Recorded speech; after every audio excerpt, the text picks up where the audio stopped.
નમસ્કાર મિત્રો, અહીંયા ડાયરેક્ટ ઓનલાઈન સ્ટાર્ટર ફોરવર્ડ અને રિવર્સ થ્રી ફેજ ઇન્ડક્શન મોટરને કરવા માટેની કંટ્રોલ સર્કિટ આપણને સ્ક્રીનમાં દેખાઈ રહી છે. આનું સંપૂર્ણ ડાયાગ્રામ કેવી રીતે બનાવી શકાય અને એનું કનેક્શન કેવી રીતે કરી શકાય તેનું ટૂંકમાં અભ્યાસ આપણે અગાઉના વિડીયોમાં કરેલો. અહીંયા આપણે કનેક્શન જોઈશું કે કેવી રીતે કરી શકાય. મારી હાથમાં ઓવરલોડ રિલે છે.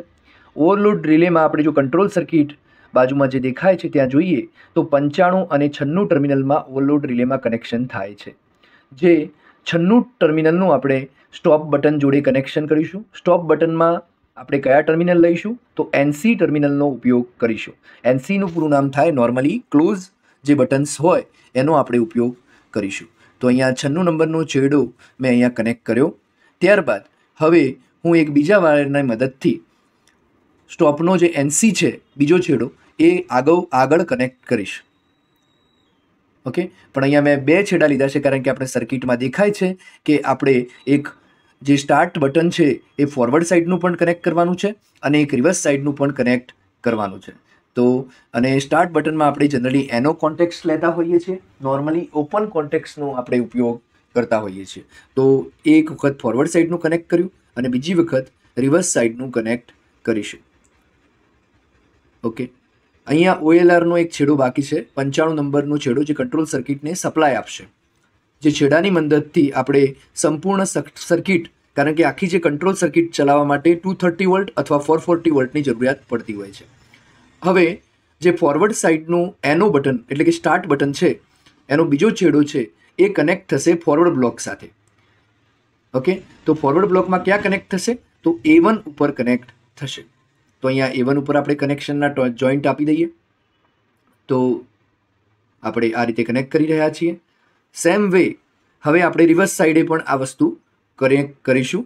જે રિવર્સ સ્ટાર્ટ બટન એટલે કે રિવર્સ સ્ટાર્ટના આઉટમાંથી જે કનેક્શન આવશે. તો ત્યાં પણ આપણે A1ની અંદર કનેક્શન આપી દઈએ. તો આ પ્રકારે આપણે રિવર્સ સાઈડમાં A1માં કનેક્શન કરીએ. જનરલી કંટ્રોલ વાયરિંગની અંદર એક જ પ્રકારનો વાયર આપણે પ્રિફર કરતા હોઈએ છીએ. તમે સ્ટાર ડેલ્ટા સ્ટાર્ટર અગાઉ ખોલ્યું હશે તો ખ્યાલ આવશે કે બ્લેક કલરનો વાયર જનરલી યુઝ થતો હોય છે. હવે A2 જે બટન છે રિવર્સ સાઈડનું અને ફોરવર્ડ સાઈડનું પણ A2 જે બટન છે મેઇન કોન્ટ્રાક્ટર બ્લોકમાં, તો એ બંનેમાંથી છેડા અરસપરસ કનેક્ટ થશે. ક્યાં થશે તો NCમાં કનેક્ટ થશે. તો રિવર્સનો જે A2 હશે એ ફોરવર્ડના NCમાં અને ફોરવર્ડનો જે A2 હશે એ રિવર્સના NCમાં કનેક્ટ થશે. આનું કારણ આપણે ઇન્ટરલોકિંગ માટે કરીએ છીએ કે એક સાથે બંને બટન ઓપરેટ ન થાય એ હેતુથી. ઓકે, જો આ કનેક્શન ન કરીએ તો આપણે ફોરવર્ડમાં મોટર ચાલુ હોય ને ત્યાં જ રિવર્સ પ્રેસ કરીએ તો સર્કિટની અંદર પ્રોબ્લેમ થવાની સંભાવનાઓ રહેલી છે. એ હેતુથી આપણે આ કનેક્શન કરીએ છીએ. ઓકે, ત્યારબાદ NCનો ફોરવર્ડ NCનો જે ફોરવર્ડ સાઈડનો અને NCનો રિવર્સ સાઈડનો જે આઉટનો ટર્મિનલ છે એ ભેગા કરીને આપણે એને પણ ક્યાં આપીશું, જે અગાઉ જેમ 95 નંબરનો ટર્મિનલ આપ્યો તો ફેઝમાં, એવી રીતે ફેઝમાં આપીશું. ઓકે, તો અહીંયા આપણે ચેક કરીએ છીએ કે પ્રોપરલી વર્ક કરે છે કે નહીં. પણ અહીંયા વર્ક કરતી વખતે ખાસ એક વસ્તુ ધ્યાન રાખવું પડશે. ઓકે, તો અહીંયા આપણે ટેસ્ટિંગ કરીશું. ટેસ્ટિંગ કરતી વખતે અહીંયા આ હોલ્ડ પ્રકારની એક સર્કિટ થશે. અહીંયા સ્ટોપ બટનની ખાસ ઉપયોગિતા નહીં રહે.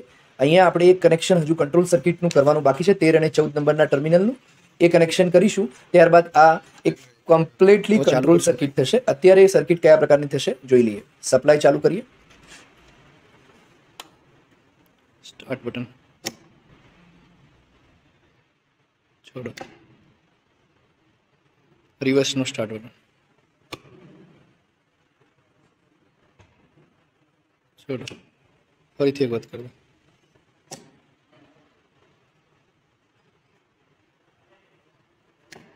પેલું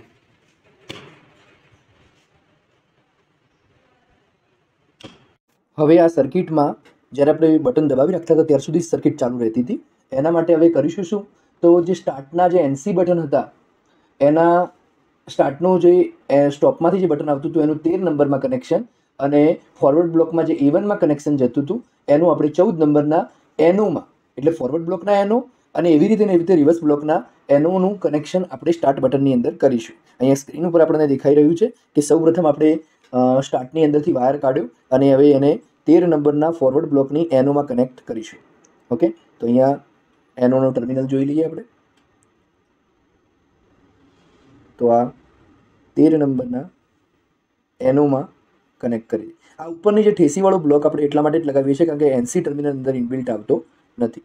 એવી રીતે એની રીતે સેમ વે એનો જે 14 નંબરમાંથી આઉટ નીકળશે એ ફોરવર્ડ બ્લોકના A1માં જ લગાવી દઈશું.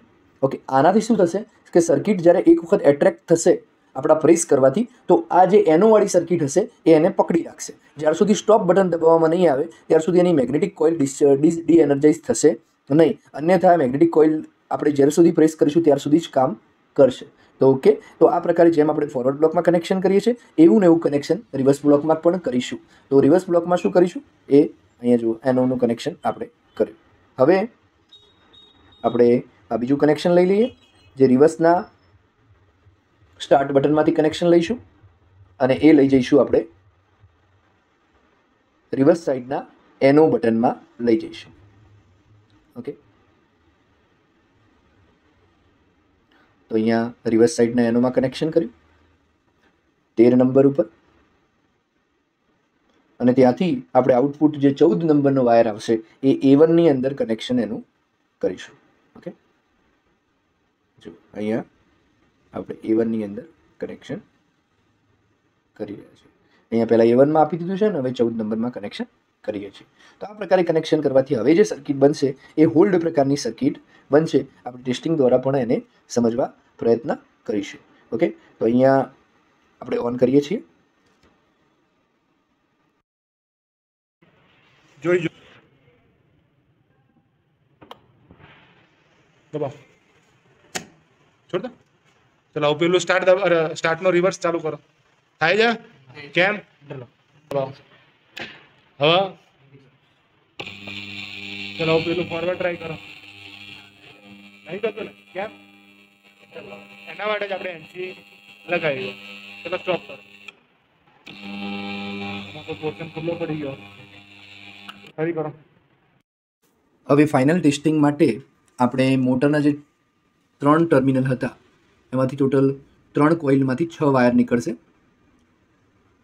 એ 6 wire R1 R2 Y1 Y2 અને B1 B2 વાયરને આપણે કનેક્ટ કરીશું. તો અહીંયા મોટરમાંથી વાયર જે નીકળ્યા 6 ટર્મિનલ એમાંથી જે 2 ટર્મિનલ છે એ રીતે ડેલ્ટા કનેક્શન બનાવીને આપણે એના મેઇન કોન્ટેક્ટર સાથે કનેક્ટ કરીશું. આ સપ્લાયના 3 છેડા છે R, Y અને B, જે પણ આપણે કોન્ટેક્ટરની અંદર આપીશું. કોન્ટેક્ટરમાં કનેક્શન કેવી રીતે કરીશું તો RYBનું એક સાઈડ સપ્લાય આપવા માટે ઉપયોગ કરીશું. અહીંયા આપણી પાસે 2 કોન્ટેક્ટર બ્લોક છે એટલે બંનેને આપણે સપ્લાય આપવો પડશે કારણ કે એક વખત ફોરવર્ડની અંદર સપ્લાયની જરૂર પડશે અને એક વખત રિવર્સની અંદર સપ્લાયની જરૂર પડશે. ફોરવર્ડની અંદર આપણે કનેક્શન જ્યારે કરીશું તો અહીંયા પહેલાં સપ્લાયના કનેક્શન કરી દઈએ. તો RYB અને કનેક્શન સીધી રીતે ડાયરેક્ટલી થઈ રહ્યા છે. ત્યારબાદ સામેની સાઈડે પણ એ જ રીતે એઝ ઇટ ઇઝ RY અને બીના કનેક્શન કરી દઈશું.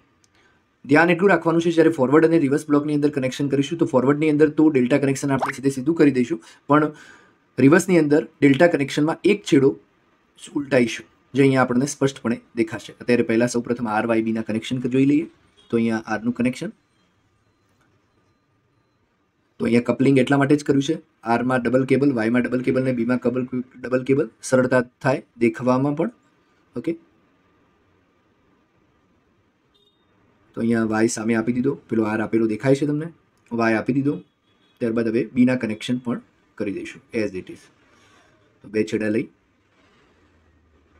તો સપ્લાયના છેડા તો સરખા જ આવશે, એમાં આપણે કંઈ પણ ઉલટાવતા નથી. જે મોટરિંગ ટર્મિનલના કનેક્શન કરીશું ત્યાં આપણે થોડો ફેરફાર કરીશું. ઓકે, તો અહીંયા મોટરના કનેક્શન માટે 3 અલગ અલગ કનેક્શન માટે જમ્પર બનાવ્યા છે. તો અહીંયા RYB 3 જ ટર્મિનલ દેખાય એના માટે. તો અહીંયા આર કનેક્ટ કરી રહ્યા છીએ અને આરની અંદર 2 છેડા એટલા માટે લીધા છે કે પહેલામાં કનેક્ટ કરીશું પરંતુ બીજામાં નહીં કનેક્ટ કરીએ. બીજો રિવર્સ બ્લોકમાં ત્રીજા ટર્મિનલમાં કનેક્ટ કરીશું તો જ એ રિવર્સ ડાયરેક્શનમાં ફરશે. આપણે જાણતા હોઈએ તો 3 ફેઝની અંદર કોઈ પણ 2 વાયરના છેડા ઉલટાઈ દઈએ તો દિશા, મોટરના ફરવાની દિશા ચેન્જ થતી હોય છે. તો અહીંયા જોઈએ જો બીજો જે છેડો છે અહીંયા કનેક્ટ કર્યો છે બીજા જ નંબરમાં મોટરનો જે ડેલ્ટા બનાવેલો છે એ અહીંયા આપણે આપીશું ત્રીજાની અંદર. ઓકે, તો સ્પષ્ટપણે છેલ્લા ટર્મિનલની અંદર કનેક્શન આપ્યું છે અને વાયનું કનેક્શન અહીંયા આરનો છેડો ખુલી ગયો છે. પહેલાં આરનો છેડો આપણે ફિટ કરી દઈએ પહેલાંની સામે પહેલામાં. તો આ પ્રકારે કનેક્શન થઈ ગયું. વાયનો બીજામાંથી ત્રીજામાં ગયો અને જે બ્લુનો છે એ અહીંયા ત્રીજામાંથી અહીંયા બીજામાં રિવર્સ બ્લોકમાં આવશે. તમને સ્પષ્ટપણે દેખાય એના માટે ફરીથી વાયરિંગ થયા પછી પણ હું તમને એક વખત એ નિદર્શન જોઈએ. અહીંયા ત્રીજા નંબરમાં કનેક્શન કર્યું છે, અહીંયા એનું કનેક્શન બીજા નંબરમાં આપ્યું છે. તો સ્પષ્ટપણે દેખાય છે કે 1 2 3 ને 1 3 2 અહીંયા કનેક્શન કરેલું છે રિવર્સ બ્લોકમાં. અને હવે આપણે ફાઇનલ ટેસ્ટિંગ કરીશું. જોઈ લો, તમને ટર્મિનલ દેખાય એના માટે સ્પષ્ટપણે અહીંયા કરવામાં આવેલ છે ફોરવર્ડ અને રિવર્સ. આ બ્લોક ફોરવર્ડ છે પહેલું છે અને બીજું છે રિવર્સ છે. સામેની સાઈડે વાયરિંગમાં આપણે જે આર અને વાય લેવાના હતા એનું ફેઝ વાયરિંગ કંટ્રોલ વાયરિંગ રહી ગયું હતું, એ પણ આપણે કરી દઈએ. તો એને કોઈ પણ 2 ટર્મિનલમાં આપી દઈશું, કારણ કે આખું જે બ્લોક છે એ આપણે 3 ફેઝથી કંટ્રોલ કરવાના છે. તો બ્લેક કલરના જે છેડા લગાવ્યા છે પહેલા અને બીજાની અંદર, ઓકે, તો અહીંયા એના માટે જ લગાવ્યા છે કે એમને પણ કંટ્રોલ સર્કિટને પણ સપ્લાયની જરૂર પડશે. 96 માંથી અહીંયા પાવર સર્કિટનું ડ્રોઈંગ હું તમને બાજુમાં દેખાડી દઈશ, જેથી તમને આઈડિયા આવે કે કેવી રીતે ડ્રોઈંગ થતું હોય છે અને કેવી રીતે વસ્તુ થતી હોય છે. ઓકે, તો અહીંયા કનેક્શન સંપૂર્ણ રીતે થઈ ગયા છે. હવે આપણે મોટરિંગ ઓપરેશન એનું સ્ટાર્ટ કરીએ. પેલું રિવર્સ વાળું બટન દબાવીને ચેક કરો ચાલુ થાય છે, નથી ઓપરેટ થતું. સ્ટોપ વાળું બટન દબાવો, હવે રિવર્સ વાળું બટન દબાવો, સ્ટોપ વાળું બટન દબાવો. હવે આપણે રોટેશન દેખાડવા પ્રયત્ન કરીએ. તો ફોરવર્ડ વાળું બટન દબાવજો, હવે રિવર્સ વાળું દબાવો, સ્ટોપ દબાવો, મોટર સંપૂર્ણ સ્ટોપ થવા દો, રિવર્સ વાળું બટન દબાવો, સ્ટોપ દબાવો.